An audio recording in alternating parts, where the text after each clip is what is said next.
Hello everybody, Ignatius Jackson CPA here. I have another video for you today for business owners about two other provisions of the CARES Act that not a lot of people have really been talking about very much. They're, for the most part, were I think intended mostly for businesses that were not small businesses, so those with greater than 500 employees.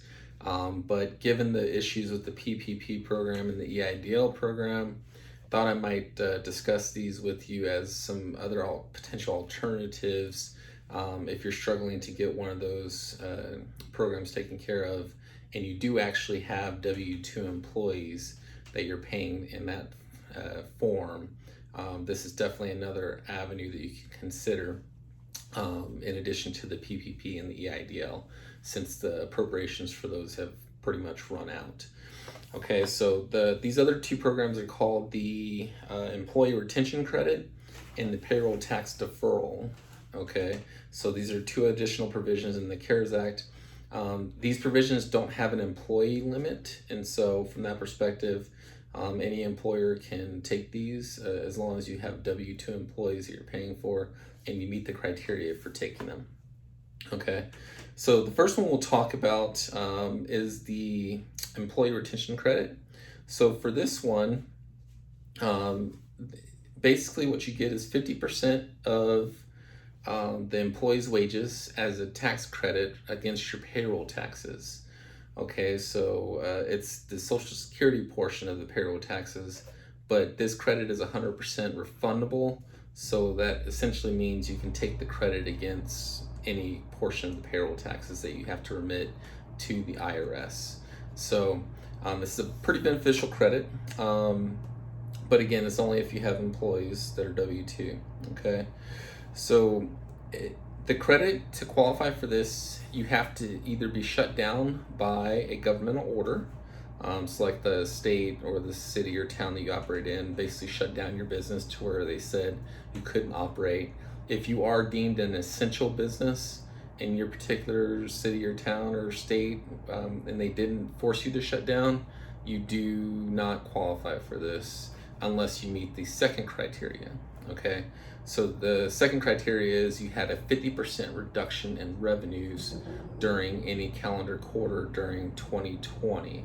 Okay, so what that means is, let's say in Q1 2020, you made $5,000 in revenues, just as an easy example.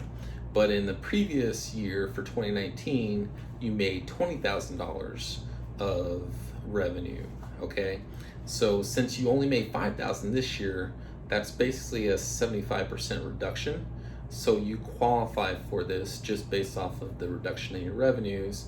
And starting in Q1 of 2020, you can essentially take this tax credit for any employees that you paid payroll for. Okay.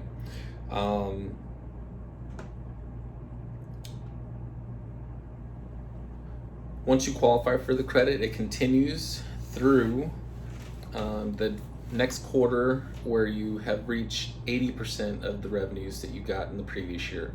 So basically you get it until you get to the point where you reach 80%, but it doesn't extend any further than Q4 2020.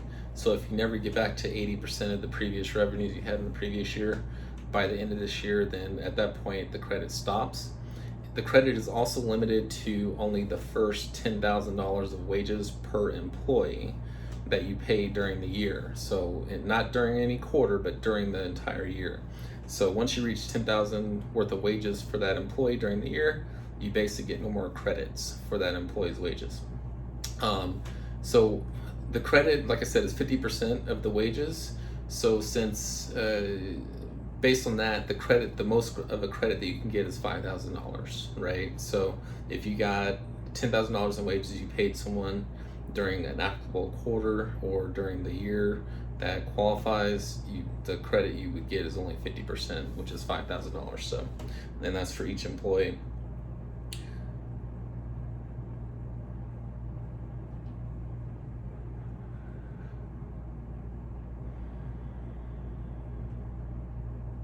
The wages that qualify for this credit cannot include wages that you also qualified for the emergency paid sick leave or the the expanded family medical leave. Okay, so if you have an employee that was out sick or something like that, you can't count those same wages for this credit. Also, you already got a full credit for those wages if you claimed those benefits.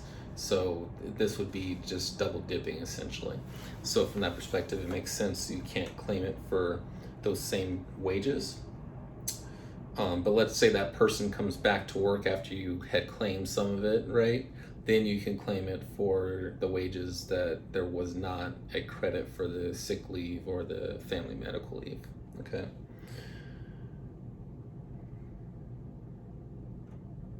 You can't get a credit for paying someone more than what they are making during the 30 days immediately preceding the quarter you qualify for the credit. So what that means is you can't basically increase somebody's salary just so you can get the full credit, right?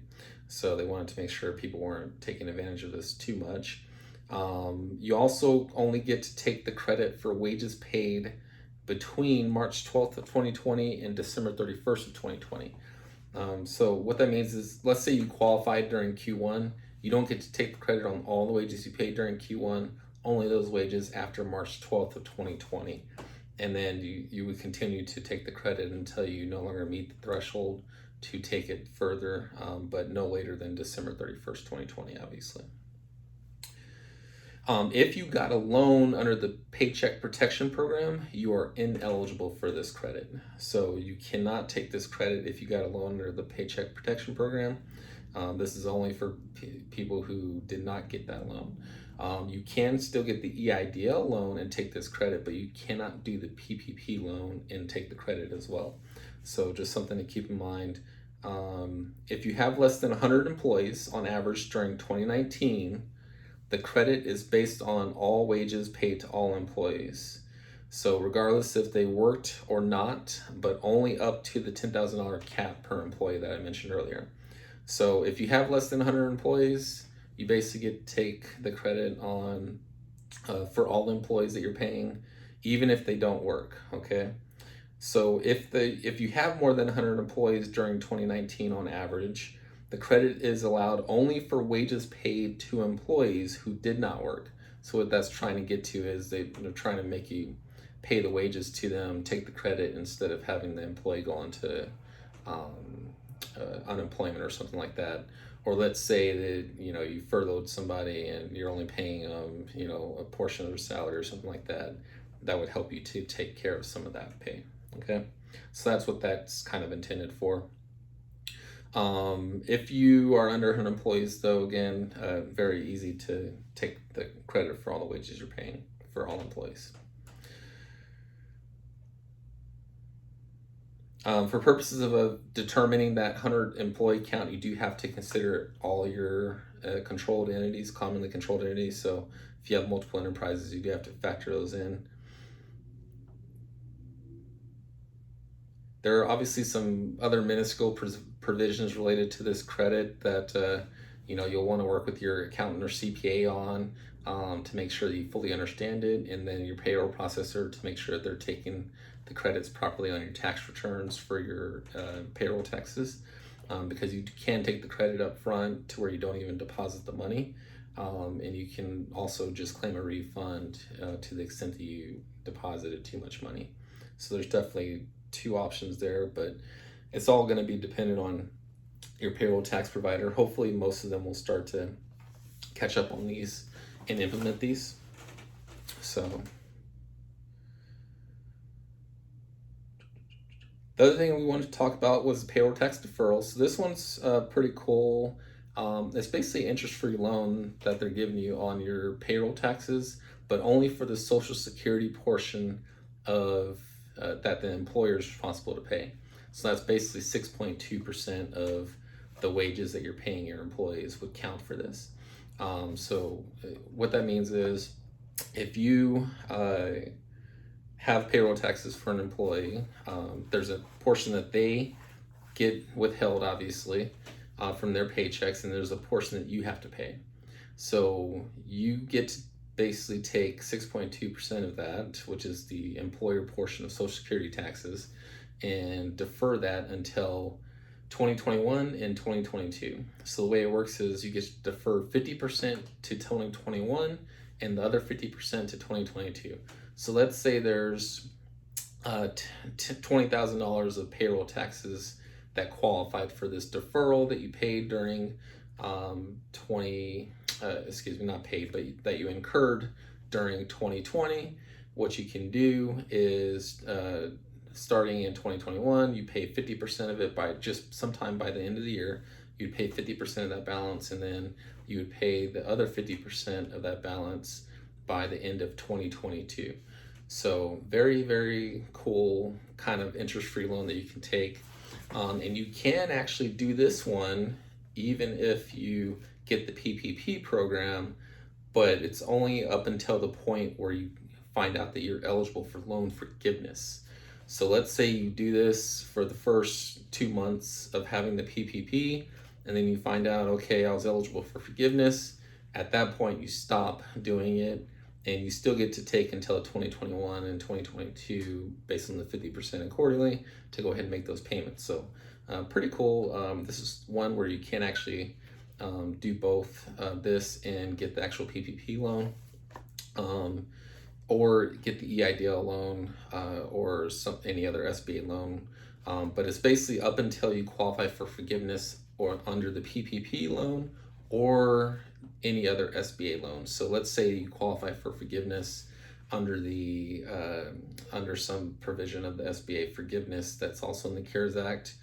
There are some provisions related to that for if you had loans outstanding prior to the disaster.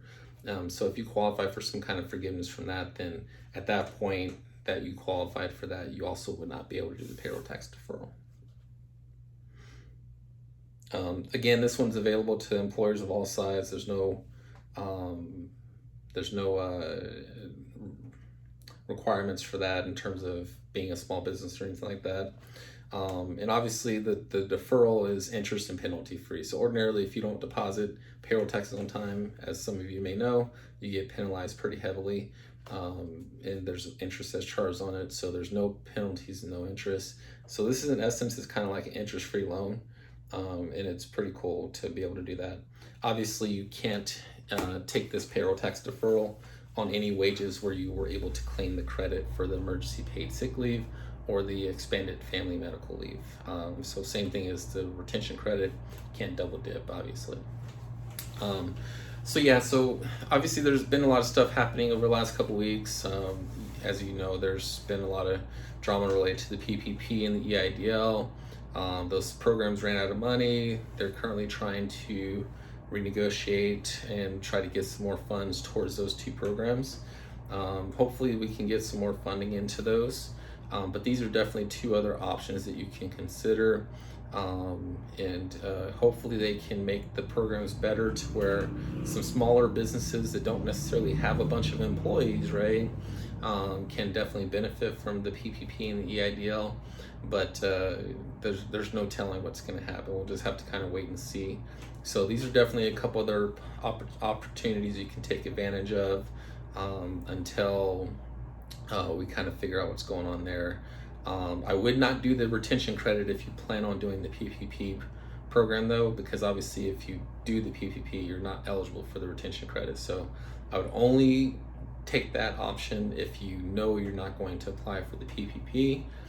You can do like I said, the employee tax deferral even if you do apply for the PPP or the EIDL. We just have to stop it once you qualify for forgiveness. So a lot of great things were in the CARES Act. Hopefully they do kind of fix some of those issues and things start to become a little bit better for small business owners. But we'll continue to keep you updated as we know of events and changes that are important. Definitely just hang in there, do the best you can, and we'll talk to you later.